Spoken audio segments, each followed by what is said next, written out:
নাম কাটা। মমতা ব্যানার্জি কি বলেছিলেন?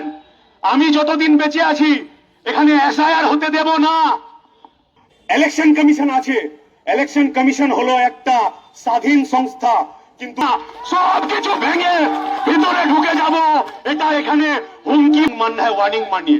इट्स योर प्रॉब्लम, हमारा प्रॉब्लम नहीं है। মমতা ব্যানার্জি কি বলেছিলেন?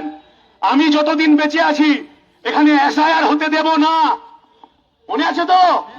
সবার মনে আছে। মমতা ব্যানার্জি কি বেঁচে আছেন তো? আছেন তো? আছে। আরো 100 বছর উনি বেঁচে থাকুক, আমরা কারো মৃত্যু কামনা করি না, ঠিক আছে। কিন্তু এসআইআর এখানে হচ্ছে।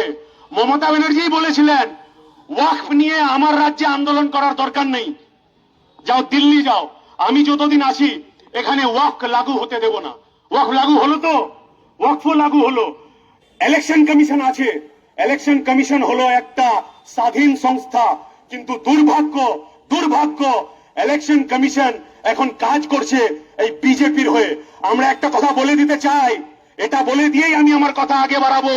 ওখানে একটা ব্যারিকেড ছিল, ওখানে টেম্পোরারি একটা ব্যারিকেড দিয়েছিল, এখানে একটা পার্মানেন্ট গেট আছে। ঠিক আছে, ফাইনাল লিস্ট যেদিন বেরোবে, এসআইআর এর ফাইনাল লিস্ট যেদিন বেরোবে, সেদিন যদি কোনো বৈধ ভোটারের নাম বিজেপির দালাল ইলেকশন কমিশন বাদ দেয়, তাহলে তৃণমূলের কোনো ব্যারিকেড, কোনো গেট আমাদের আটকাতে পারবে না। সবকিছু ভেঙে ভিতরে ঢুকে যাব এটা এখানে হুমকি বলতে পারেন, চ্যালেঞ্জ বলতে পারেন, जो हिसाब से लेना है लीजिए। धमकी मानना है धमकी मानिए, चैलेंज मानना है चैलेंज मानिए, वार्निंग मानना है वार्निंग मानिए। इट्स योर प्रॉब्लम, हमारा प्रॉब्लम नहीं है।